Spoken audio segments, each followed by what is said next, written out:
श्री शिवाय नमस्तु भयम। दोस्तों, जैसा कि आप सभी लोग जानते हैं कि 20 अगस्त 2026 यानी गुरुवार को पड़ रही है सावन मास की शुक्ल पक्ष अष्टमी तिथि। और दोस्तों, ये वो तिथि है जो सावन मास में पड़ने वाली सबसे बड़ी तिथि है, क्योंकि ये गुरुवार के दिन पड़ रही है और इसका बहुत ही बड़ा और विशेष महत्व होता है। पूज्य गुरु जी ने कहा है कि अगर कभी भी मौका लग जाए और सावन मास की अष्टमी तिथि गुरुवार को पड़ जाए तो आप लोगों को 7 चने की दाल वाला उपाय तो अवश्य ही करना चाहिए। इन दोनों का संयोग बहुत कम आता है और इसी के साथ में गुरुजी ने अपनी शिव पुराण कथा में बताया है कि इस दिन आपको 7 चने की दाल वाला उपाय तो आपको अवश्य ही करना चाहिए, क्योंकि ऐसा दिन पूरे साल में सिर्फ एक ही बार आता है। और दोस्तों, आप सभी लोग जानते हो कि गुरुवार अष्टमी तिथि का अगर सबसे बड़ा कोई उपाय है तो 7 चने की दाल वाला उपाय है। तो दोस्तों, इस गुरुवार अष्टमी तिथि के दिन आप लोगों को इस 7 चने की दाल वाला उपाय को जरूर करना है। बहुत सारे लोग होंगे जिन लोगों ने इस उपाय को ना किया हो, मतलब पूरा साल निकल गया, उन्होंने किसी भी दिन इस 7 चने की दाल वाला उपाय को ना किया हो। पर दोस्तों, आपके पास एक आखिरी मौका बचा हुआ है जो कि 20 अगस्त गुरुवार अष्टमी तिथि के दिन है। तो इस दिन आप लोगों को इस वाले उपाय को जरूर कर लेना है। भले ही आपने मास भर इस उपाय को ना किया हो, पर अगर आपने इस सावन मास के गुरुवार अष्टमी तिथि के दिन अगर इस वाले उपाय को कर लिया तो आपको इस उपाय को करने का वह फल मिलेगा जिसकी आपने कभी कल्पना भी नहीं करी होगी।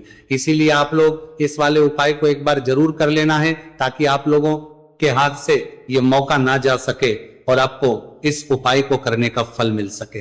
दोस्तों, यह उपाय पंडित जी ने अपनी अभी की ही श्री शिव पुराण की कथा में बताया है, जिस उपाय को आज हम आपको बहुत अच्छे से समझाने वाले हैं। इस वीडियो को देखने के बाद इस उपाय को समझने के लिए आपको कोई और वीडियो को देखने की जरूरत नहीं पड़ेगी। तो चलिए दोस्तों, उपाय को शुरू करते हैं। देखिए, ये इस सावन मास के गुरुवार अष्टमी तिथि के दिन ये इतना खास होता है, इतना महत्वपूर्ण होता है। देखा गया है कभी कभी बड़े बड़े पूजा पाठ अनुष्ठान से जो मनोकामना नहीं होते, वह सावन मास के गुरुवार अष्टमी तिथि के दिन एक छोटे से उपाय करने से ही आपकी मनोकामना पूर्ण हो जाती है। और बहुत सारे लोगों ने इस उपाय को किया भी है और उनको इस उपाय को करने का फल भी जरूर मिला है। अगर आप लोग भी इस उपाय को करना चाहते हैं तो आप इस उपाय को पहले अच्छे से समझ लेना, सुन लेना, उसके बाद करना। आपको इस उपाय का फल जरूर मिलेगा। और इस उपाय को कर लेने से आपके घर में चाहे किसी भी प्रकार और समस्या क्यों ना चल रही हो, आपको उसका कारण भी नहीं पता है कि भाई ये समस्या किस कारण से चल रही है, उसका कुछ भी कारण हो सकता है। जैसे पितृदोष हो सकता है या किसी भी तरह का मंगल दोष भी हो सकता है। तो इस दिन आप लोगों को ये वाला उपाय कर लेना है। ये एक ऐसा उपाय है जिस उपाय को अगर किसी विशेष दिन पर किया जाए तो भाई उस विशेष दिन का जो है वह तो हमें मिलता ही मिलता है, पर हमने उस दिन पर इस उपाय को है तो हमें उससे भी बड़ा फल मिलता है और फल बहुत जल्दी मिलता है, क्योंकि आप इस उपाय को बहुत ही बड़े और विशेष दिन पर कर रहे हो। तो चलिए अब उपाय के बारे में बात करते हैं, लेकिन उससे पहले आप लोगों को यह जानना आवश्यक है कि आखिर ये उपाय किस समय करना है, किसको करना है और कैसे करना है। तो चलिए हम आगे आपको वीडियो में एक एक करके बता देते हैं। लेकिन उससे पहले अगर आप लोग हमारे चैनल पर पहली बार आए हैं या फिर मेरी आवाज आज पहली बार सुन रहे हैं तो हमारे चैनल को सब्सक्राइब जरूर कर लेना और इस वीडियो को लाइक करके कमेंट बॉक्स में श्री शिवाय नमस्तु भयम ओम नमः शिवाय जरूर टाइप कर देना। तो दोस्तों, इस 7 चने की दाल वाला उपाय को हमें इस गुरुवार अष्टमी तिथि के दिन कैसे करना है, किसको करना है, किस समय करना है और कहां पर करना है, ये सारे सवालों के जवाब आपको इस वीडियो में मिल जाएंगे। और जो ये देखेगा भाई, उसको 7 चने की दाल वाला उपाय जरूर करना चाहिए, क्योंकि इस दिन एक चने की दाल का भी बहुत ही बड़ा और विशेष महत्व होता है। और जब बात आ रहे, जब आप एक सप्ताह रहे तो बड़ी का करते होंगे जाए 7 चने की दाल वाला उपाय की, तो ये सोने पर सुहागा वाली बात हो जाती है और ये एक बहुत ही बड़ा उपाय हो जाता है इस गुरुवार अष्टमी तिथि का। तो अब दोस्तों, इस 7 चने की दाल वाला उपाय को आखिर करना किसको है, सबसे पहले हम लोग वो बात जान लेते हैं। तो देखो, घर की जो बड़ी माता होती है, उन माताओं बहनों में से कोई भी एक बड़ी माता बहन इस वाले उपाय को कर सकती है। और दोस्तों, अगर आप चाहे तो अपने घर में से सभी सदस्यों को भी इस उपाय को करवा सकते हैं। अगर किसी व्यक्ति की खुद की कोई मनोकामना है, खुद बहन की कोई दुख और परेशानी है जो कि वो अपने लिए ही करना चाहता है इस वाले उपाय को, तो वो खुद अपने लिए भी कर सकता है। बाकी अगर कोई घर में से ऐसा है जो कि अपने पूरे घर परिवार की सुख और शांति के लिए ये वाला उपाय करना चाहता है तो भाई वो भी कर सकता है, उसमें भी कोई वाली बात नहीं है। कहने का मतलब यह है कि इस उपाय को हर एक सदस्य भी कर सकता है और पूरे घर परिवार के सदस्य के लिए घर की बड़ी माताओं बहनों में से कोई एक माता बहन भी कर सकती है। माताएं बहनें अगर घर में उपस्थित ना हो या वह ये वाला उपाय ना कर पा रही हो तो फिर घर का कोई बड़ा सदस्य भी इस 7 चने की दाल वाला उपाय को कर सकता है, चाहे फिर वो पुरुष ही क्यों ना हो, उसमें कोई भी दिक्कत वाली बात नहीं है। अब दोस्तों जो अगला प्रश्न निकल कर आता है वह यह आता है इस उपाय को लेकर कि आखिर इस उपाय को हमें किस समय करना, सुबह के समय करना है कि शाम के समय करना है।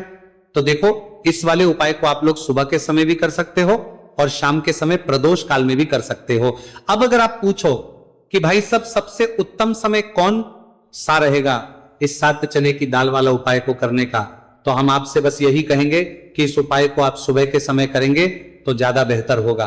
बाकी अगर प्रदोष काल शाम के समय भी करेंगे तो भी अच्छा होगा, उसमें कोई भी दिक्कत वाली बात नहीं है।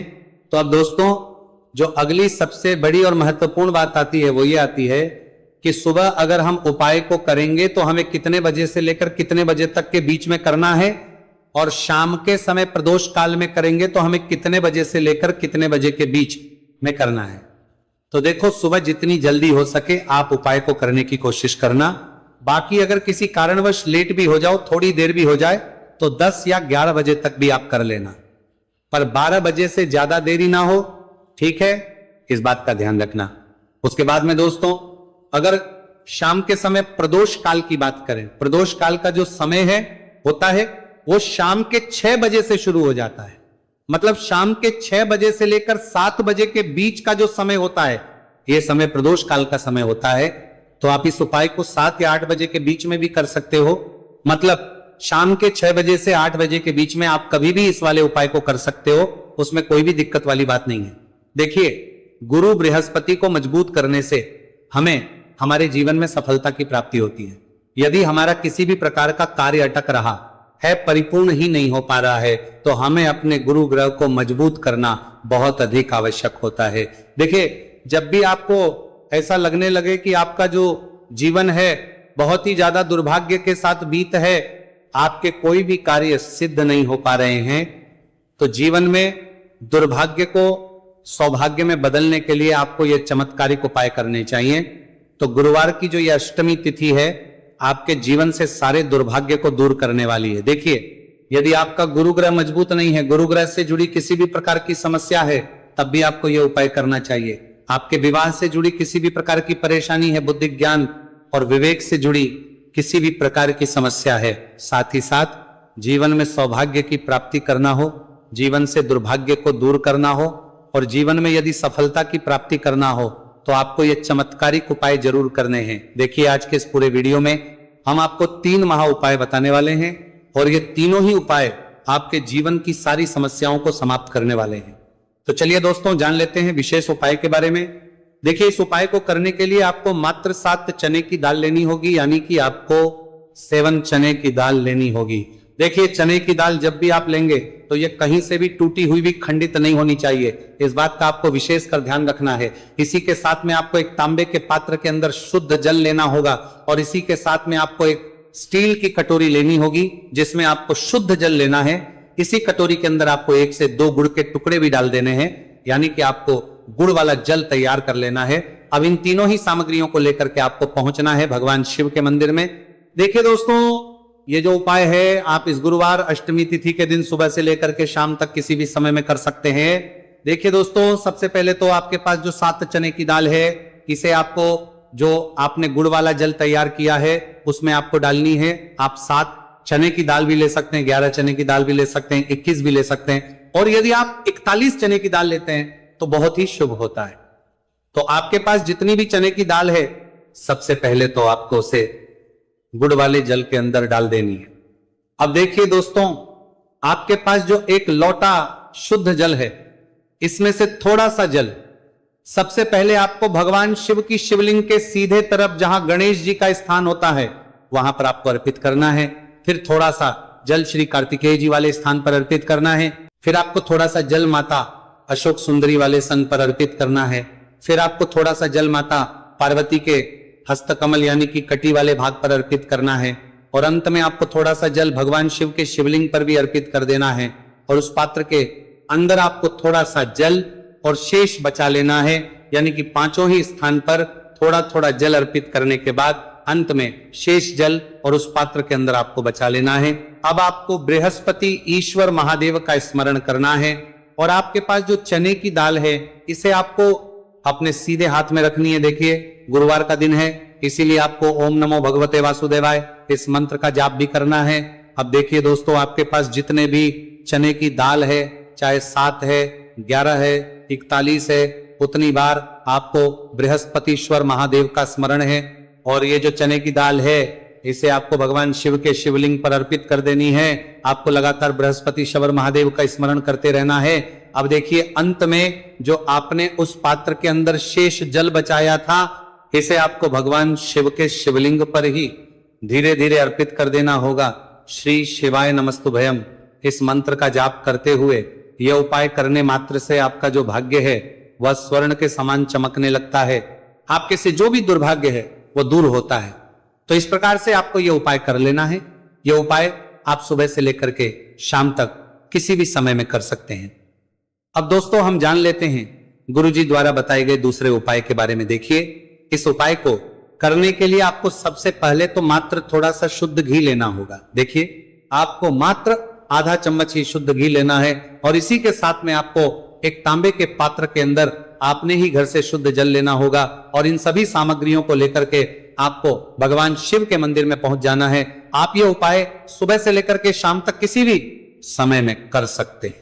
देखिए सबसे पहले तो आपके पास जो एक लौटा शुद्ध जल है इसे आपको धीरे धीरे शिवलिंग पर अर्पित कर देना है। श्री शिवाय नमस्तुभयम इस मंत्र का जाप करते हुए और बृहस्पतिश्वर महादेव का मन में स्मरण करते हुए। अब देखिए दोस्तों, आपके हाथ की जो अंगूठे के पास वाली उंगली होती है, तर्जनी उंगली, उसमें आपको ये शुद्ध घी लेना है। और इस उंगली से आपको शिवलिंग पर जहां माता अशोक सुंदरी का स्थान होता है वहां पर आपको इस घी से अच्छे से लेपन करना है। यानी कि माता अशक्त सुंदरी वाले स्थान पर आपको अच्छे से घी का लेपन कर देना है। और आपकी जो भी मनोकामना है, चाहे आप अपने जीवन से दुर्भाग्य को दूर करने के लिए यह उपाय कर रहे हैं, जीवन सौभाग्य की प्राप्ति के लिए आपकी कोई मनोकामना हो, विवाह के लिए आपकी किसी भी प्रकार की कामना हो, जिस भी प्रकार की आपकी कामना है उसे परिपूर्ण करने के लिए आपको कोई प्रार्थना करनी है। और इस घी का लेपन आपको माता अशोक सुंदरी वाले स्थान पर कर देना है। अब दोस्तों इस घी वाली उंगली को आपको कहीं भी साफ नहीं करना है, कहीं भी नहीं पहुंचना है, सीधे आपको अपने घर लेकर के आना है। और इस घी की जो पहली बिंदी इसे आपको अपने मुख्य द्वार पर लगा देनी है। और इस घी की बिंदी आप अपने घर में जहां भी आप धन रखते हैं वहां पर भी लगा सकते हैं।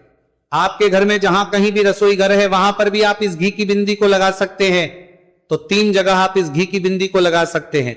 आपके घर में कभी भी अन्न और धन की कमी नहीं होगी और आपके घर में जो भी क्लेश होगा वो भी समाप्त हो जाएगा। तो इस प्रकार से आपको दुर्भाग्य को दूर के लिए दूसरा उपाय करना है। तो चलिए दोस्तों अब हम जान लेते हैं तीसरे विशेष और अंतिम उपाय के बारे में। देखिए यह उपाय भी बहुत ही खास है, विशेषकर आपके भाग्य को उदय करने के लिए यह उपाय भी बृहस्पतिश्वर महादेव का ही होने वाला है। और विशेषकर आपको यह उपाय भी गुरुवार अष्टमी तिथि के दिन ही करना है। देखिए इस उपाय को करने के लिए आपको सबसे पहले तो एक प्यारी सी और सुंदर सी बेलपत्र लेनी होगी। बेलपत्र लेते समय ध्यान रखें कि यह कहीं से भी कटी फटी खंडित नहीं होनी चाहिए। यदि आपको बेलपत्र नहीं मिल पाती है तो आप शिवलिंग पर चढ़ी हुई बेलपत्र को पुनः शुद्ध जल से धो करके उसका उपयोग कर सकते हैं।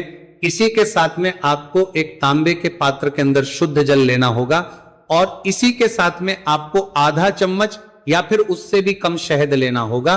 अब दोस्तों मात्र ये तीनों ही सामग्रियां लेकर के आपको पहुंचना है भगवान शिव के मंदिर में। मंदिर पहुंच पाने के बाद आप सभी को पता है कि बेलपत्र में 3 पत्तियां होती हैं और बेलपत्र की जो ये तीनों पत्तियां जिस डंडी से जुड़ी हुई होती हैं उस डंडी पर आपको अपने सीधे हाथ की चींटी, उंगली के जो पास वाली उंगली होती है, नामिका उंगली, उससे एक बिंदी लगानी है, यानी कि तीनों पत्तियों को जोड़ने वाली जो डंडी है, केवल उसी पर आपको शहद लगानी है। इसके बाद आपको यह जो बेलपत्र है, इससे महादेव शिवलिंग पर अर्पित कर देनी है। श्री शिवाय नमस्तुभयम इस मंत्र का जाप करते हुए देखिए, बेलपत्र की जो चिकनी साइड है वह शिवलिंग से स्पर्श होगी और इसकी जो डंडी है वह जलाधारी की ओर रहेगी। इस प्रकार से आपको यह बेलपत्री शिवलिंग पर अर्पित करनी है। अब दोस्तों, अंत में जो आपके पास एक लोटा शुद्ध जल है, इसे आपको धीरे धीरे शिवलिंग पर अर्पित करना है।